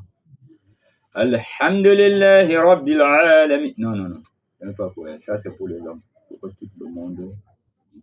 J'espère qu'on comprend bien. Cela nous facilite. Les femmes, ils priaient souvent à la mosquée derrière. Ils arrivent, les hommes, il n'y a personne. Et l'heure de la prière arrive. Il faut appeler. Non, elle dirige, elle prie. Il peut appeler à la prière. Hein? Il peut appeler à la prière. Non. Mais elle n'appelle pas. elles appellent à la prière. J'ai bien précisé, elles appellent à la prière quand c'est entre elles, les femmes. Donc, dans une grande cité, non? Il y a des maisons qui sont comme ça, des grandes cités, c'est les femmes seulement qui sont là. Les hommes sont allés, machin. Ils ont leur petit coin pour la prière. Donc, surtout la cité là où il y a des femmes croyantes. Hein. Maintenant, ils ont un petit coin pour la prière. Parce que le prophète avait choisi une imam ma femme. Je pense qu'on va voir. Il a choisi une imam ma femme. Et puis il a dit, et entre-temps, tu choisis celui qui va appeler à la prière. S'il arrive, il appelle à la prière, toi tu diriges. Voilà. J'espère qu'on comprend bien. Mais ce n'est pas dans...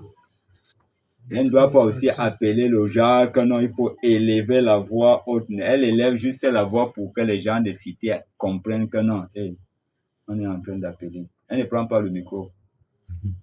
Voilà. Elle fait la voix sec. Pas à voix habillée, à voix nue.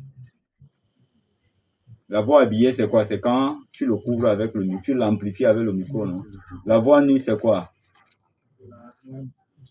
Ouais, directement sans micro. Non, non. Ouais.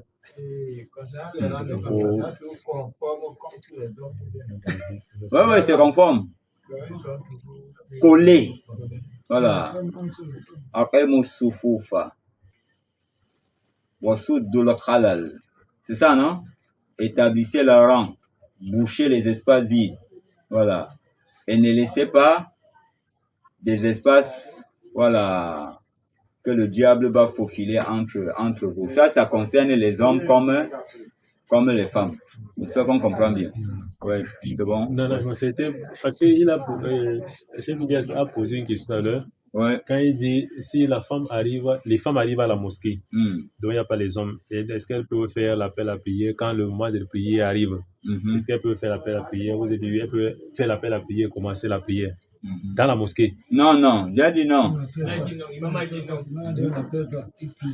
Non, c'est vrai. En fait, je suis passé par là, pas pour l'appel à prière. Donc, vous avez dit qu'elles peuvent commencer la prière quand le temps de l'heure de la prière est arrivé, dans la mosquée. Il n'y a personne qui est arrivé. Oui, personne n'est arrivé encore. Bon, maintenant, si elle commence comme ça, par peur que le temps de la prière ne sorte, elles engagent. Ouais. Bon, si après ça, comment elles sont engagées là, un homme arrive, les hommes arrivent. Ouais. Ils font comment? Ils font leur rang côté ou bien? C'est une bonne question. C'est compliqué. Si maintenant les imams arrivent, elles ont déjà fait une raka. C'est ça, non? Et l'imam a commencé à dire, bon, arranger les rangs. Elle amène la deuxième raka. Elle fait maintenant, salam alaikum, maintenant elle se met au rang. La raka, elle est considérée comme quoi? Nawafil. Voilà. Maintenant, elle engage la prière. Maintenant, si entre-temps, elle a fini donc ces 4 raka à plein, ou elle est au 4e raka, l'imam est entré. Ou un fidèle lambda. Ou un fidèle comme ça est entré. Ou un fidèle comme ça est entré. Assalamu alaikum. Elle s'est acquittée de ce qui est obligatoire. Maintenant, c'est à elle de voir si elle doit le accompagner ou elle doit... Le prophète sallallahu alayhi wa sallam, vous avez le hadith, non? Il a dit, viendra un temps où les gens ne vont pas prier à l'heure. Et si l'heure arrive, vous priez. Et si on vous appelle maintenant, allez. Mais cette prière-là que vous allez répondre est considérée comme nawafil pour vous. Voilà, mais vous êtes acquittés de ce qui est obligatoire. Les femmes là se sont acquittées de quoi? Pourquoi? Parce qu'elles ont prié à l'heure et ils ont été des retardataires. C'est ça, non? Maintenant, si elle veut, elle les suit. Si elle veut, elle sort seulement. Je ne sais pas si on comprend bien. Voilà, si elle veut, elle sort. Parce que quoi? Une prière surrogatoire est obligatoire. Il dit maintenant de suivre l'imam. Mais cette prière-là ne serait pas comptée comme obligatoire, mais comment? Surrogatoire. J'espère qu'on comprend bien. Mais il y a un hadith qui peut créer un shubuhat ici. Je voudrais qu'on le récite, puisque c'est en rapport avec l'autre là. Je ne sais pas si tu as vu ça. Ouais, on finit avec ça quand même. وعن عابسة بن معبد رضي الله تعالى عنه. On rapporte de Wabisa ibn Ma'bad qu'Allah Azza wa Jalla soit satisfait de lui. أن رسول الله صلى الله عليه وسلم رأى رجلا يصلي خلف الصف وحده. Le saint prophète sallallahu alayhi wa sallam a vu un homme qui priait derrière le rang seul. Dans son couloir, loin. Pas seul, net derrière un autre rang qui est plein. Il a pris son coin seul à l'angle, ou éloigné même du rang. C'est comme s'il n'a aucun rapport avec le rang. Parce qu'il faut faire la part des choses. Tu vois, quand le rang est plein, le deuxième rang est net derrière toi. Tu vois, lorsque même si tu es seul derrière le rang qui suit le premier rang directement, tu es considéré comme étant dans quoi? Bon, par contre, celui qui allait se mettre loin là-bas, en laissant le rang ici, il est dans le rang, c'est lui qu'on dit alors il est en train de prier seul. Hein? Voilà, seul derrière le rang. Il priait seul derrière le rang. Le prophète a dit quoi? Alors le prophète sallallahu alayhi wa sallam l'a ordonné de refaire sa prière, de reprendre sa prière. Quelqu'un, voilà là où beaucoup tombent. Hein? Quand il n'y a pas de prière pour celui qui prie seul derrière le rang. Ce n'est pas en rapport avec ça. C'est celui qui est seul, loin. Le premier rang est là. N'est-ce pas? Voilà le deuxième. Voilà le troisième. Lui, il est allé se mettre jusqu'au quatrième ou au troisième. Il a laissé de venir se joindre là. Donc, tu vois, c'est comme lui, il est détaché de ce rang-là. C'est différent avec celui qui a trouvé le rang plein et il s'est mis net au rang qui suit le premier rang. Je ne sais pas si on comprend bien. Ils sont différents. Lui, il est considéré comme étant dans le rang. Mais pourquoi il n'est pas avec les autres? C'est parce que c'est plein. Et c'est ça, sa limite là-bas. Mais l'autre, mais pourquoi toi tu n'es pas avec? Tu vois, directement, quand tu entres, tu dis, mais toi, pourquoi tu n'es pas collé à lui? Tu vois, directement, tu vas commencer à blâmer l'autre là. Mais pourquoi toi tu n'es pas? Mais toi, on ne va pas te blâmer, mais pourquoi tu n'as pas tiré quelqu'un? Hein? Est-ce que tu vas le tirer? C'est être injuste. J'espère qu'on comprend bien. Le hadith ici ne fait pas allusion à celui qui prie seul net derrière le rang. Et rappelez-moi, Inch'Allah, la prochaine séance, nous allons venir avec un autre livre ici que nous allons lire où le prophète sallallahu alayhi wa sallam dit s'il y a même un rang qui doit rester incomplet, ça doit être quel rang? Le dernier rang. Qui suit net le rang qui l'a précédé. J'espère qu'on comprend bien. Qui suit net. Mais ici, le hadith parle de qui? C'est celui qui est loin du rang. Des fois, quand tu arrives à la mosquée Plateau, à Etoudi, des fois, tu vois, les gens sont dans le périmètre qu'on a tracé pour la mosquée. D'autres même, la mosquée même n'est pas pleine. Mais d'autres quittent.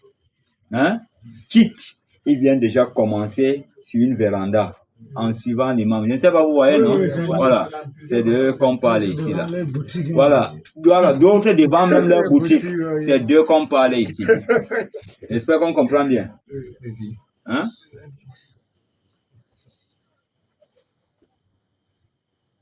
Il a donné à quelqu'un qui voit.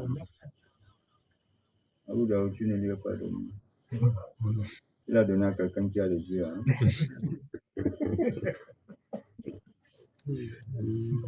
Regarde-lui. Il va te sortir ça.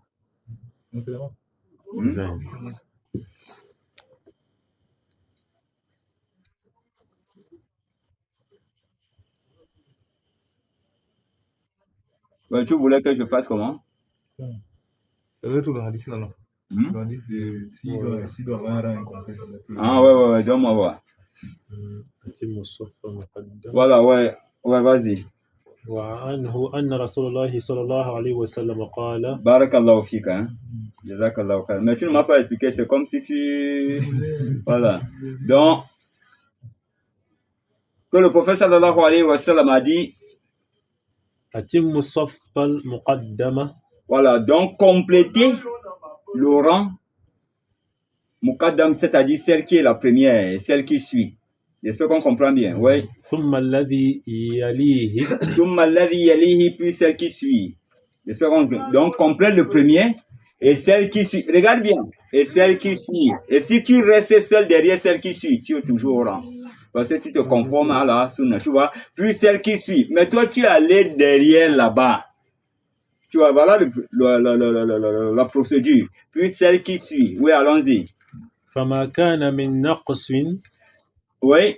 Et wamakana min naqsin, c'est-à-dire si il doit même avoir un rang naqsin, c'est-à-dire incomplète, réduite.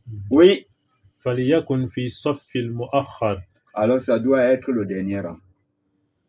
Tu vois, quand tu es même avec le goni ici, même, tu vois, tu n'as même pas le temps de t'embrouiller. Je disais même qu'elle va amener ça là. Et pourtant, les gens sont prêts. J'espère qu'on comprend bien. Donc, ça doit être le dernier rang. Maintenant, si le dernier rang qui suit, le premier rang est plein, j'ai le deuxième plein, le troisième plein, et le quatrième plein, et je suis seul maintenant derrière le rang. Tu te concordes à la sunna. J'espère qu'on comprend bien. Bon, maintenant, premier rang plein, deuxième rang plein, l'autre est déjà au 8e rang. Il a suivi, donc il a désobéi même le prophète. À partir du moment où tu désobéis, ta prière serait comment? Le prophète a dit quoi?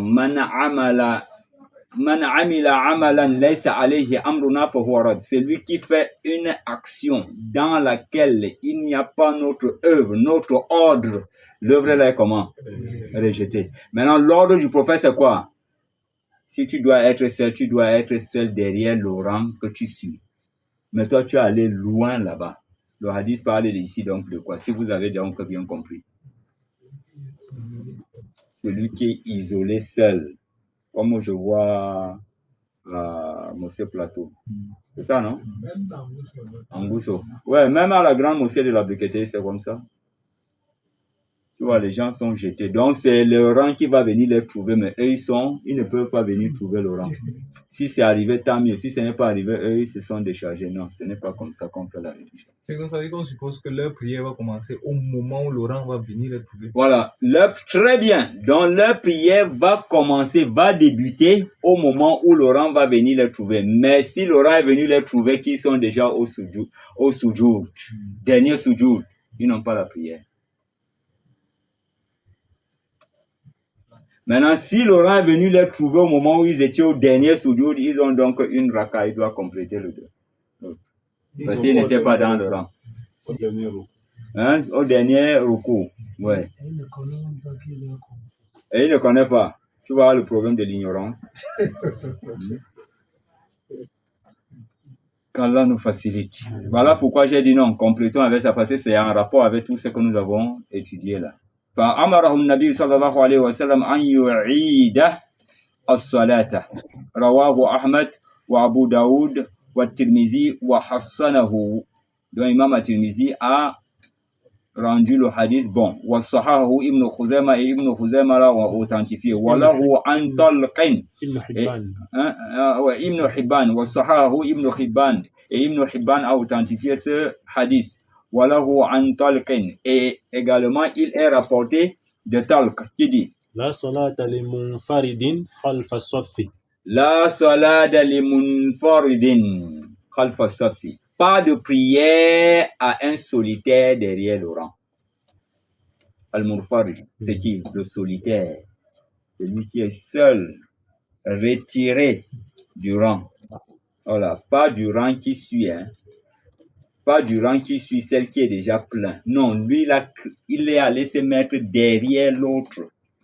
Voilà. Alors que c'est le deuxième rang qui est plein. Lui, il est allé se mettre jusqu'au 4e ou bien 6e ou bien 8e rang.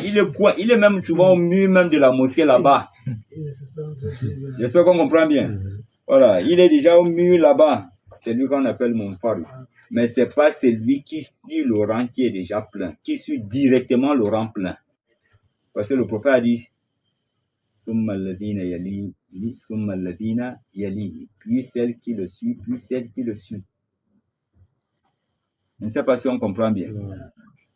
Voilà. Donc il n'y a pas de prière pour le Munfarid khalf as-saf wa zada at-Tabarani. Et Imam at-Tabarani a ajouté fi hadithin في حديث وابصة فلا دخلت معهم أو اشترطت رجلا.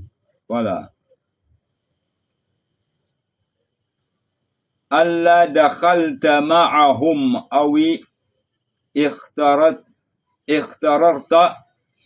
رجلا.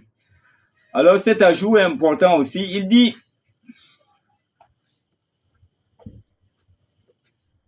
d'un point de prière pour celui qui prie seul derrière les rangs. Et At-Tabarani a ajouté: pourquoi n'as-tu pas entré dans les rangs? Pourquoi n'es-tu pas entré dans les rangs? C'est important, hein? Hein? Donc il y avait l'espace. Ala dakhalta ma'ahum. Mais pourquoi est-ce que tu n'es pas entré dans les rangs? Ça veut dire encore quoi? Il y a l'espace. Il y avait l'espace. Pourquoi n'es-tu pas entré dans les rangs? C'est ça, non? Awishtarata rajulan. Ou alors tu devrais choisir. Ou alors tu devrais choisir ou tirer quelqu'un. D'où? Du premier rang.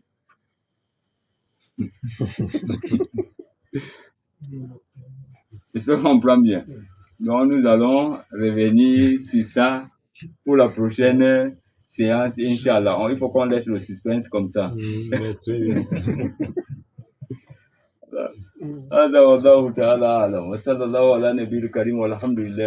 Pourquoi parce qu'on risquerait d'aller à 21h? J'espère qu'on comprend bien. Voilà, c'est encore un autre débat. Voilà, il faudrait qu'on ouvre ça. Wallahu ta'ala alam wa sallallahu ala nabiyina karim wa alhamdulillahi rabbil alamin.